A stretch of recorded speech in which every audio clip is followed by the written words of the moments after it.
well and keeping safe. Security Chronicle welcome you to the new month of the year, September.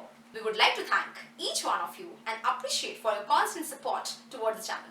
Keep liking, sharing, commenting and do let us know about your feedback. Let's start with the top bulletins of the week. Attackers use web skimmers to exfiltrate data via Telegram. Government of India blocked another chunk of 118 Chinese apps. PM Narendra Modi's personal website account in Twitter hacked. Social media giant Facebook announced vulnerability disclosure and reporting policy. Certain issues advisory for a phishing campaign targeting users of Government of India. Certain issues high-risk vulnerabilities advisory for WhatsApp. Security researchers from Malwarebytes has discovered the MageCard groups are using the Telegram to exfiltrate stolen payment details from compromised websites. This new technique was first publicly documented by the security researcher Exfiltrate in a Twitter thread who spotted a credit card skimmer using Telegram to exfiltrate the data. Threat actors deploy the e-skimmer on shopping website by exploiting known vulnerabilities or using stolen credentials. The skimmer code keeps with tradition in that it checks for the usual web debuggers to prevent being analyzed. It also looks for fields of interest such as billing, payment, credit card number, expiration and CVV. The novelty is the presence of the Telegram code to exfiltrate the stolen data. The skimmer's author encoded the bot ID and channel as well as the Telegram API request with simple base 64 encoding to keep it away from prying eyes. The exfiltration is triggered only if the browser's current URL contains a keyword indicative of a shopping site and when the user validates the purchase. At this point, the browser will send the payment details to both the legitimate payment processor and the cybercriminals. The fraudulent data exchange is conducted via Telegram's API, which posts payment details into a chat channel. That data was previously encrypted to make identification more difficult. The attackers used Telegram to avoid setting up a dedicated C2 infrastructure to collect the stolen payment details from the infected sites. The choice makes more difficult the detection of malicious traffic within compromised organization.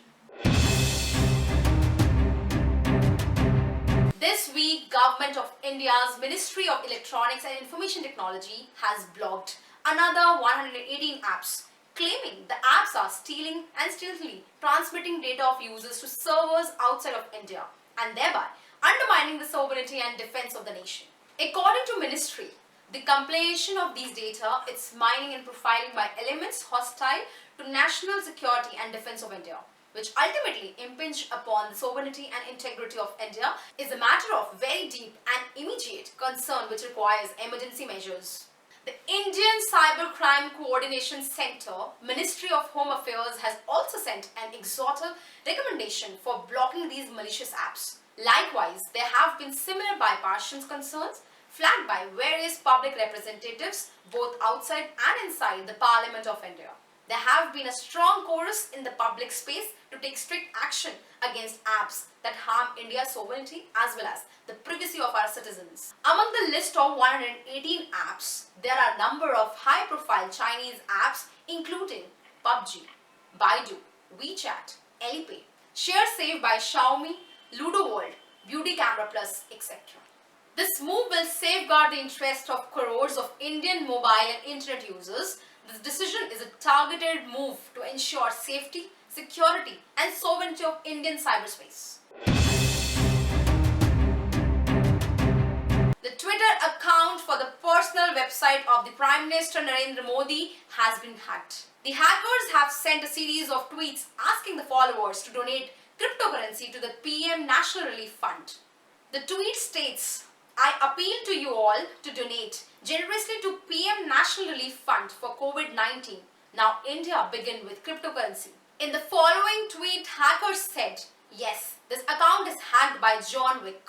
We have not hacked Paytm Mall." Hacker has mentioned about Paytm Mall as recently researchers at Cybel has claimed that Paytm Mall has been hacked by John Wick. The official Modi's personal website account has more than 2.5 million followers, while the personal account of PM Modi has more than 61 million followers and both account followers were not affected. Twitter quickly detected malicious activity and secured the compromised account, looking out the hackers. The fraudulent messages were also deleted. Furthermore, Twitter pointed out the hackers did not breach its system. They likely targeted Modi's collaborators who were managing the accounts and used their administrative privileges to send out the tweets. However, it is still unclear who is behind the attack. In lieu of this compromise, Security Chronicle suggests our viewers that we all should not fall prey of any phishing emails and SMS and do not click any links from unknown source, as these can be initial vector for the compromise. This week, social media giant Facebook took the wraps off of a vulnerability disclosure policy which aimed at bugs its researchers may discover in third-party code, systems and open source applications. Facebook says the purpose of the policy is to make sure that the identified issues are addressed as fast as possible as the impacted people are informed on the matter, so they can patch their systems to stay protected. Facebook added, "We expect the third party to respond within 21 days to let us know how the issue is being mitigated to protect the impacted people. If we don't hear back within 21 days after reporting, Facebook reserves the right to disclose the vulnerability. If within 90 days after reporting there is no fix or update indicating the issue is being addressed in a reasonable manner, Facebook will disclose the vulnerability." Facebook also reveals that should it determine that disclosing a vulnerability prior to the established time frame would benefit the public, as a part of the responsible disclosure process, Facebook will make a reasonable efforts to contact the impacted third party and will provide them with information required to understand the reported problem. Viewers can read the policy at the following link for more information.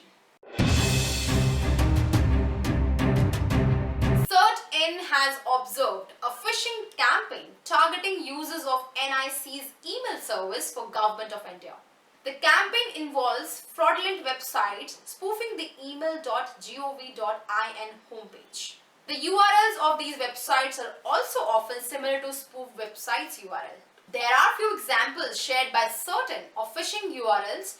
These all were active in last few weeks. The campaign often involves emails pretending to be from NIC asking users to verify their account or other such pretexts.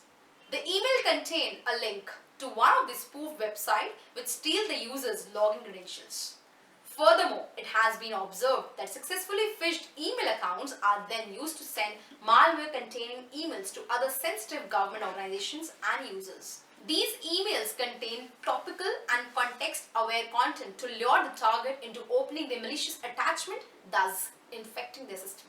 The malware can then create persistence inside the targeted organization's network and be used for various malicious activities such as stealing sensitive data. CertIn has suggested best practices to avoid these types of campaigns, like always ensure that the URL in the address bar is exactly https://email.gov.in wherever you are entering your credentials for the website. Do not open attachments in unsolicited emails. Inform your security team of the organization if any suspicious emails files are received. If you suspect to have been phished, change the password immediately and inform the mail administrator. Moreover, they have also suggested the users to immediately report any unusual activity or attack at incident@cert-in or org.in with the relevant logs, email headers for further analysis and actions.